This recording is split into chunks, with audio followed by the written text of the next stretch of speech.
Sénèque, en latin Lucius Annaeus Seneca, est un homme d'État romain et un philosophe stoïcien qui reconnaissait que pour bien vivre, nous devions être des étudiants constants du plus grand sujet qui soit, la vie elle-même.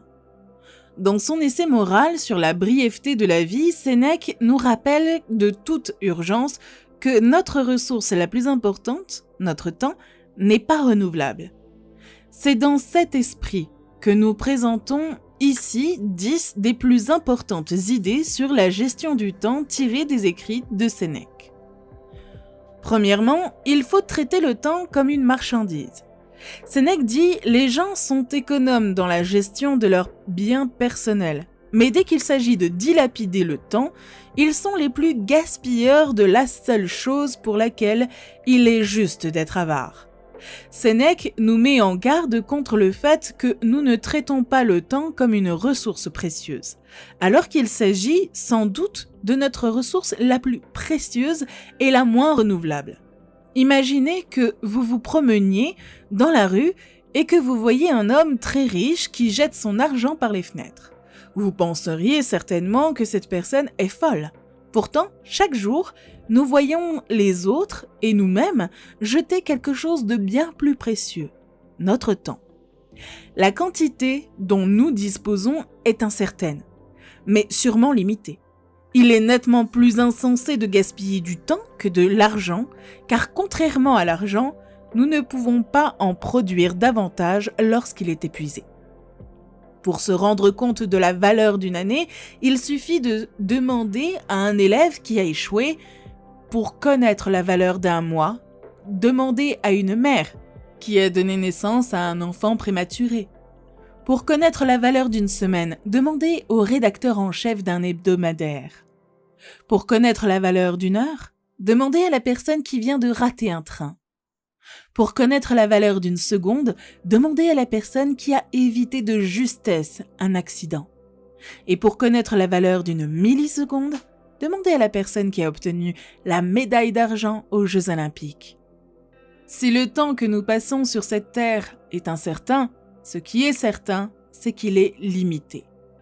L'argent et les biens peuvent augmenter ou diminuer en fonction de notre chance ou de nos efforts, mais notre temps est fixe. La mort guette les gaspilleurs de temps, les personnes qui pensent que le temps n'est pas cher.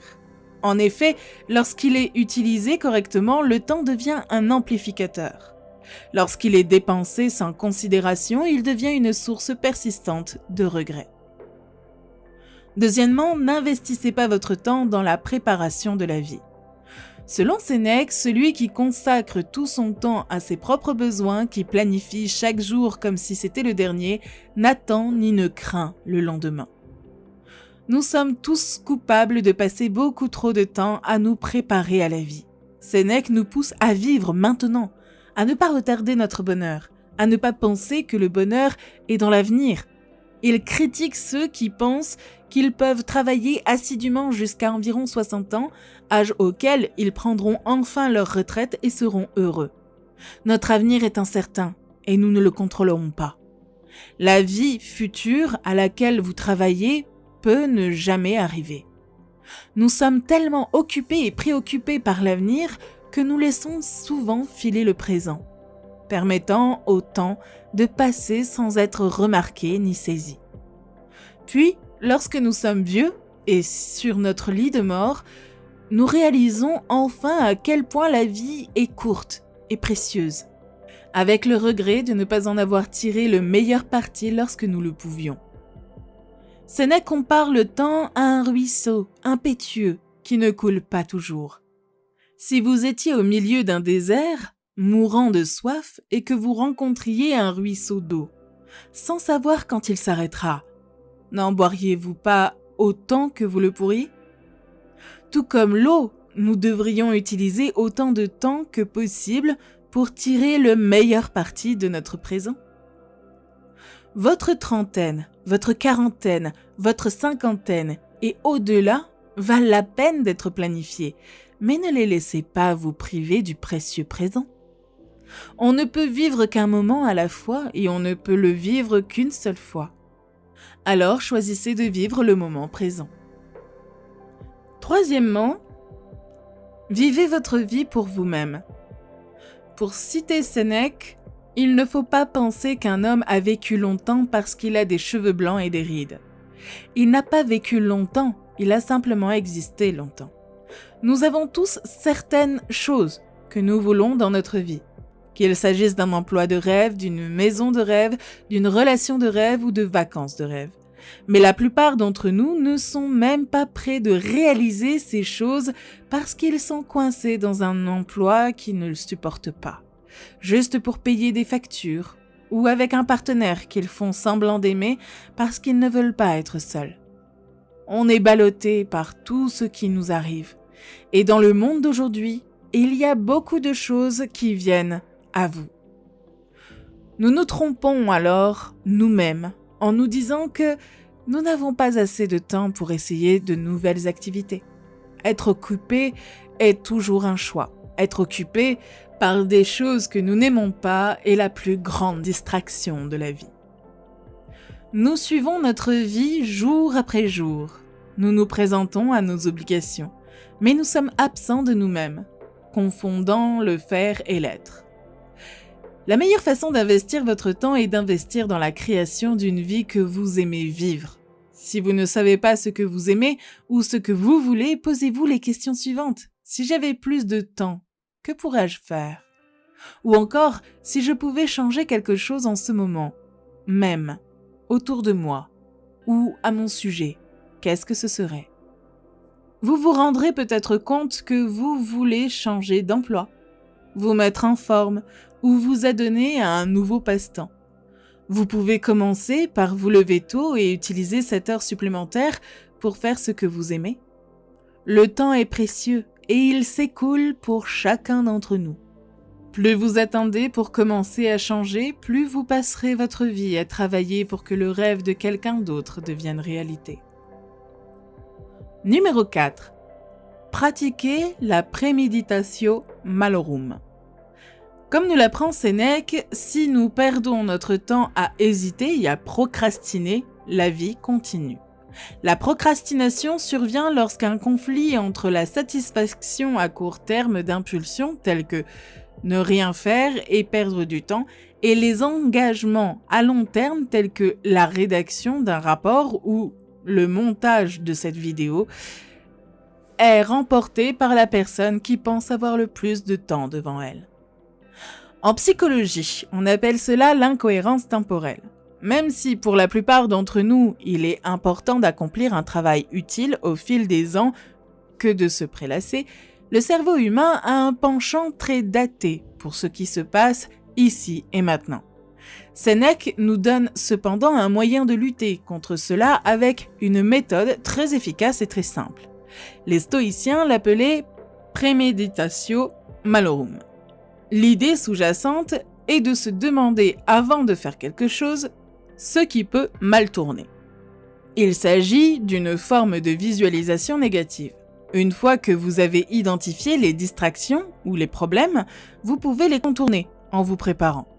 En reconnaissant les distractions à l'avance et en y réagissant, en fixant un moyen, un lieu et un point de départ adéquat, vous pouvez éviter à l'avance l'attrait des impulsions à court terme. Si vous vous préparez en planifiant à l'avance ce que vous voulez faire, vous aurez 2 à 3 fois plus de chances d'aller jusqu'au bout. Cinquièmement, faites en sorte que les récompenses à long terme soient immédiates.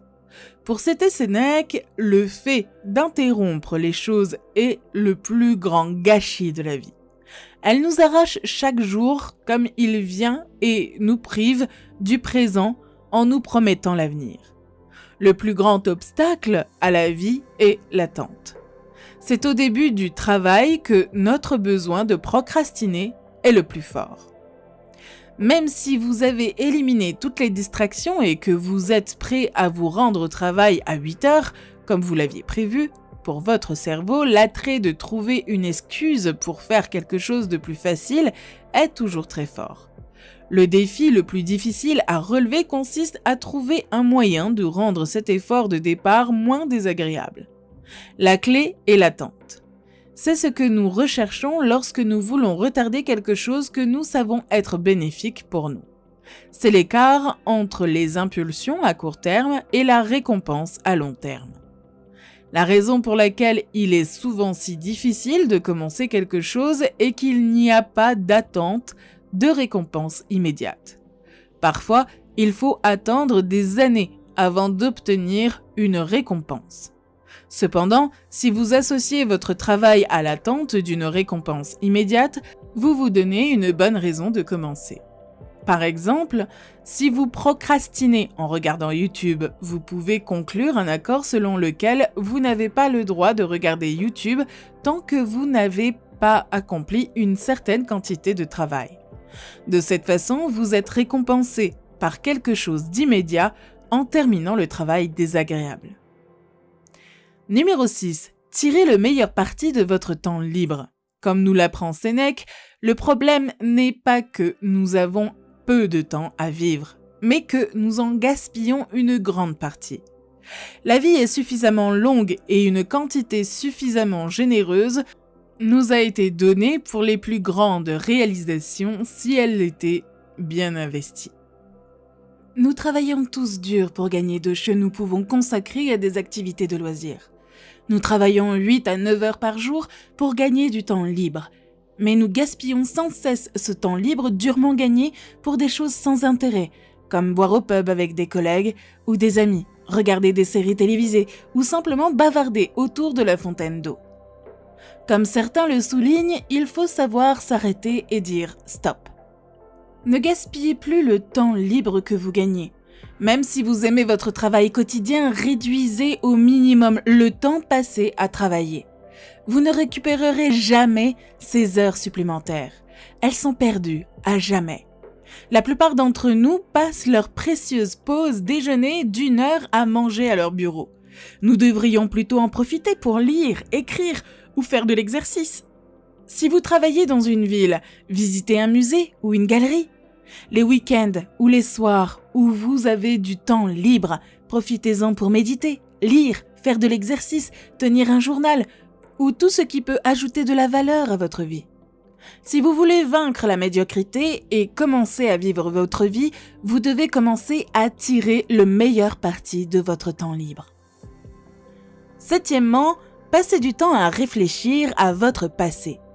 Passez du temps à réfléchir à votre passé. Sénèque nous dit « Mais la vie est très courte et angoissante pour ceux qui oublient le passé, négligent le présent et craignent l'avenir. » Pour Sénèque, le temps se divise en 3 parties. Le présent, qui est transitoire, l'avenir, qui est incertain, et le passé, qui est immuable.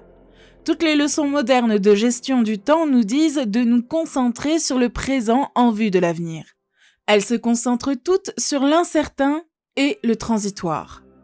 Alors que Sénèque nous dit de prêter attention à notre passé, si nous voulons prolonger notre vie, nous devons avoir suffisamment de conscience de soi pour nous souvenir des leçons de notre passé afin d'être plus efficaces aujourd'hui. Lorsque l'on prend le temps de s'arrêter et de réfléchir, de passer au peigne fin ce que l'on a été dans le passé et ce qui a fait de nous cette personne, c'est très instructif. Réfléchir à son passé et faire une introspection sérieuse fait du bien à l'âme. Cela vous aide à être présent et à comprendre les changements qui se sont produits en vous. En outre, cela vous donne une idée claire et précise de qui vous êtes aujourd'hui et de qui vous voulez être demain. Cela vous aide même à prendre vos responsabilités et à vous approprier vos actions. Il peut parfois être difficile de voir le chemin parcouru, surtout si vous avez tendance à vous comparer aux autres. Mais prendre le temps de réfléchir à votre passé vous donne l'espace et le temps de voir tout le chemin que vous avez parcouru dans la vie. Numéro 8. Cessez de perdre votre temps dans les futilités de la vie. Comme nous l'apprend Sénèque, si les gens veulent savoir à quel point la vie est courte, qu'ils réfléchissent à l'étroitesse de la leur. Nous sommes tous coupables de passer beaucoup trop de temps dans les futilités. De nos jours, nous passons de plus en plus de temps à regarder des écrans, que ce soit pour le travail ou sur les médias sociaux, à parcourir encore plus de mises à jour, de statuts et à poster des selfies à n'en plus finir. Combien de fois sommes-nous amenés à céder notre temps à d'autres sans autre but que la recherche d'un profit monétaire ou social? Jouer à un jeu vidéo sans intérêt particulier, c'est perdre du temps que l'on pourrait consacrer à développer une compétence utile, à faire de l'exercice ou à s'instruire par la littérature, l'art ou la musique. Il en va de même pour les médias sociaux. Comme d'autres formes de divertissement ouvertes, les médias sociaux sont conçus et optimisés pour vous faire perdre du temps. Si des gens venaient vous voir tous les jours pour vous demander 20 €, vous leur diriez d'aller se faire voir ailleurs. Mais les gens viennent vous voir à longueur de journée, que ce soit en personne, au téléphone, par courriel ou même par SMS, pour vous demander votre temps. Et vous ne faites que le leur donner. Nous devons nous consacrer à vivre pour nous-mêmes, au moins la plupart du temps. La personne qui dit oui aux demandes de tout le monde se rendra vite compte qu'elle n'a pas de temps à elle et qu'elle vit pour les autres, pas pour elle. Les personnes heureuses consacrent leur temps à des activités qui ont de la valeur et du sens pour leur propre vision de la vie. Neuvièmement, investissez votre temps dans la création de nouveaux souvenirs. Pour citer Sénèque, vous avez été préoccupé pendant que la vie se précipitait.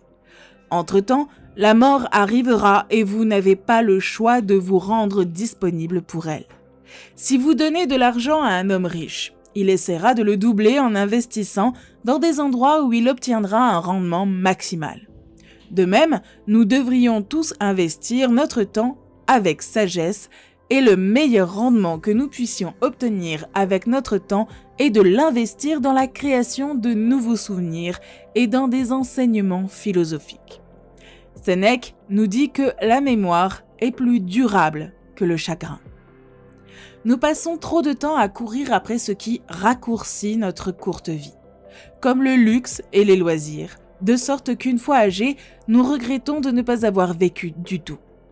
L'un des ennemis du bonheur est l'adaptation, explique Thomas Gilovich, professeur de philosophie à l'université Cornell, qui étudie la question de l'argent et du bonheur depuis plus de 20 ans.